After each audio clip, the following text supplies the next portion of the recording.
नमस्कार दोस्तों, knowledge academy channel में आपका स्वागत है। आज हम आप लोगों को मुंगेर विश्वविद्यालय और तिलका मांझी विश्वविद्यालय के बीए पार्ट 2 के सभी स्ट्रीम के छात्रों के लिए आरबी हिंदी कंपलसरी विषय का आज मैं छठा चैप्टर आप लोगों के सामने चर्चा करने जा रहा हूँ। चलिए शुरू करते हैं। इस चैप्टर का नाम है धरती। धरती जो है ये जो निबंध है ये वासुदेव शरण अग्रवाल जी के द्वारा लिखा गया। इनका जन्म जो है 1904 ईस्वी में हुई। इनकी शिक्षा जो है 1929 ईस्वी में इन्होंने एमए पास किया लखनऊ विश्वविद्यालय से। फिर बाद में 1941 ईस्वी में इन्होंने पीएचडी की उपाधि ली। फिर 1946 ईस्वी में इन्हें डॉक्टर लिटरेचर की डिग्री मिली। और ये अब देखते हैं ये कौन कौन से पद ग्रहण किए अपने काल।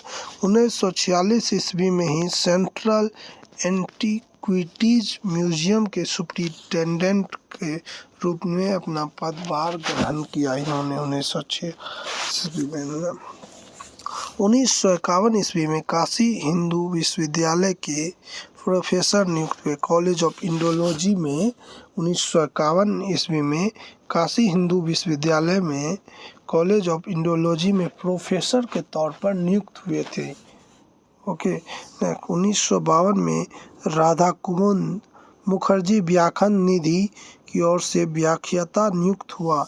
ये लखनऊ विश्वविद्यालय में 1952 ईस्वी में राधा कुमुद मुखर्जी व्याख्यान निधि की ओर से व्याख्याता के तौर पर नियुक्त किया गया था। अंश उपाधि अंश सभापति वाले पद ये कौन कौन से इन्हें पद मिला। भारतीय मुद्रा परिषद का भी और भारतीय संग्रहालय परिषद के भी ये सभापति रहे। और ऑल इंडिया ओरिएंटल कांग्रेस के भी सभापति रहे। फाइन आर्ट्स सेक्शन जो बम्बई में है उनके भी आदि संस्थाओं के सभापति भी रह चुके हैं। इन सब में इन्होंने सभापति के तौर पर काम किया है। नवीन पट्टिका पुस्तक। अब इनके द्वारा वासुदेव शरण अग्रवाल जी के द्वारा नवीन पट्टिका पुस्तक जो है कैसे बनाया गया इनके उपलक्ष्य। महाकवि कालिदास के मेघदूत और भानुभट्ट के हर्ष चरित को नवीन पट्टिका प्रस्तुत की। मतलब कालिदास का जो लिखा हुआ मेघदूत था और भानुभट्ट का हर्षचरित का नवीन पट्टिका प्रस्तुत किया। मतलब बिल्कुल नया इन्होंने उसको अलग तरीके से प्रस्तुत किया बाजार। संपादित महत्वपूर्ण पुस्तक इन्होंने कौन कौन से महत्वपूर्ण पुस्तकें संपादित किया चलिए देख लेते हैं। उड़ू ज्योति इनकी है उड़ू ज्योति। कला और संस्कृति में कल्प वृक्ष, कादम्बरी, पद्मावत, पाणिनि कालीन, भारतवर्ष और भारत की मौलिक एकता, पृथ्वी पुत्र, माता भूमि, भारत सावित्री तथा हर्षचरित इन्होंने लिखा। तो इसमें जो है लेखक बता रहे हैं कि देश की आशा, देश का जो आशा है वह धरती है। क्योंकि भारत जो है खेतीहरों का देश है, मतलब जहाँ किसानों का देश है। और यहाँ के जो किसान है यहाँ के किसान जब अनाज उपजाते हैं तो ही हम लोग खा पाते हैं। एक और इन्हें ये कहते हैं कि राजा एक रहे या दूसरा आ जाए कुछ विशेष भेद नहीं पड़ता है, मतलब कुछ अंतर नहीं पड़ता है। लेकिन अगर किसान का नाश हुआ तो जग प्रलय समझनी चाहिए। ऐसा इसलिए लेखक कह रहे हैं किसान के जीवन को बनाने में भारत का सर्वोदय है। भारत का किसान देखभाल करके चलने वाला है। वह सदियों से अपना काम चतुराई के साथ करता आ रहा है। उसमें हड्डी पेलने का भी गुण है। खेत में जब उतरता है तो खूब पसीना एक कर देता है। जबकि देखिएगा किसान को जब यदि वह खेत में होगा, पसीने से तरबतर रहेगा, वो इतना लगन हो जाता है, फिर भी उसको कोई परवाह नहीं पड़ता। और कितना मेहनत करके वो हम लोगों के लिए अनाज उपजाता है। और कहता है कि आत्मनिर्भरता भारतीय किसान के जीवन की कुंजी है। मतलब अपने आप पर जो निर्भर रहते हैं, यही भारतीय किसान के जीवन की कुंजी है, एक तरह की चाबी है। एक श्लोक है, शोभे क्षेत्रे अन्मिवा विराज, शोभे क्षेत्रे अन्मिवा विराज, अर्थात कि अपने खेत या केंद्र पर बिल्कुल निर्भय अधिव्याधि से दूर आत्मनिर्भर होकर विराजता है। और हम आज के परिवेश में देखते हैं कि किसान की आत्मनिर्भरता धीरे धीरे चलती जा रही है। एक एक करके बाहरी कांटे उसके जीवन में छापा मार रहे हैं। मतलब अलग देखिए, मशीन आ गया बहुत सारा, और इनके कारण उनके मन भ्रम के जाल में फंसते चले जा रहे हैं। आर्थिक और बौद्धिक अपना इस तरह स्वतंत्रता खो चुके हैं। कहता है, भारतीय किसान के पास हाथ पैर का बल है, उसके मन में काम करने का उत्साह है।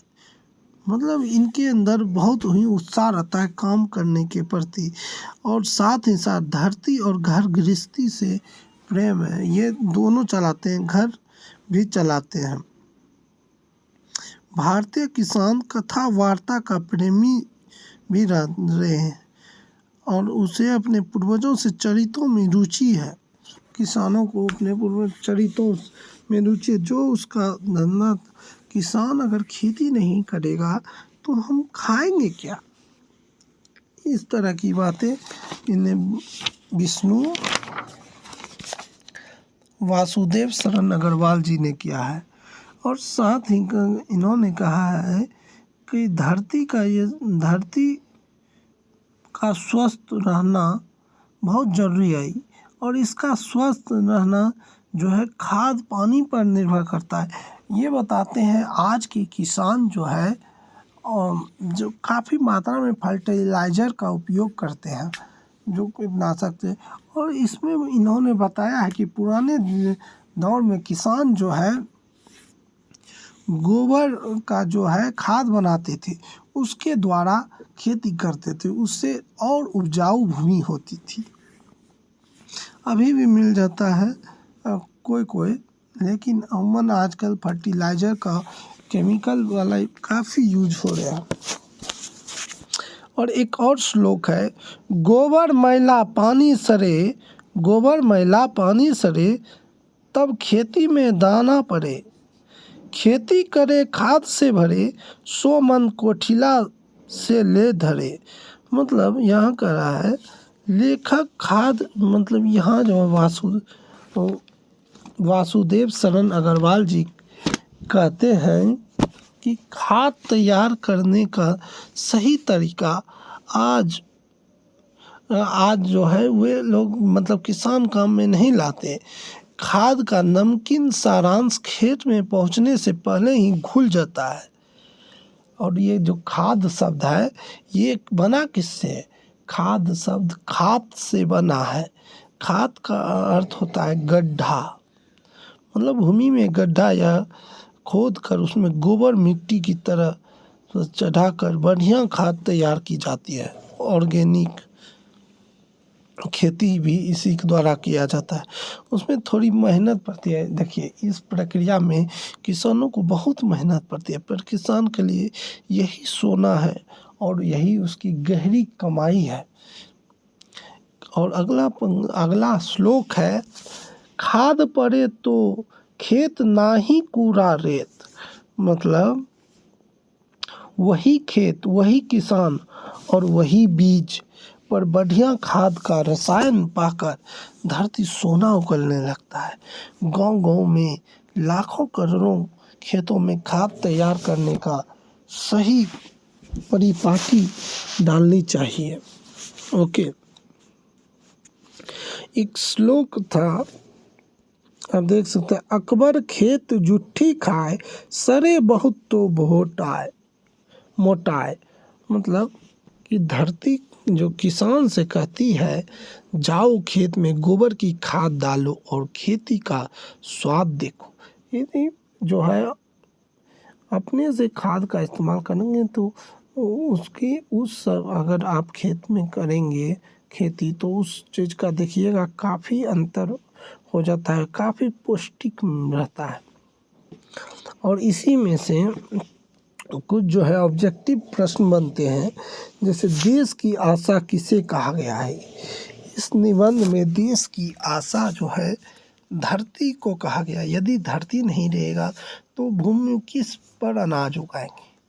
और धरती के बेटे किसे कहा गया है, धरती के बेटे किसान को कहा गया है। भारतीय किसान के जीवन की कुंजी क्या है, तो इसका है आत्मनिर्भरता। आत्मनिर्भरता से किसान के जीवन की कुंजी माना गया है।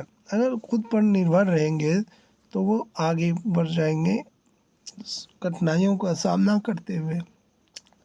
किसान अपनी आर्थिक और बौद्धिक स्वतंत्रता क्यों खो रहा है, ऐसा इसलिए किसान अपनी आर्थिक और बौद्धिक स्वतंत्रता भ्रम के जाल में पड़कर खो रहा है। आजकल की भ्रमिक दुनिया हो गई है। धरती का स्वास्थ्य संतुलन किस पर निर्भर करता है, धरती का स्वास्थ्य संतुलन जो है खाद और पानी पर निर्भर करता है। आप किस प्रकार का खाद देते हैं। धन्यवाद। वीडियो अगर अच्छा लगे तो लाइक करिएगा, शेयर करिएगा, सब्सक्राइब करिएगा। धन्यवाद। जय हिंद।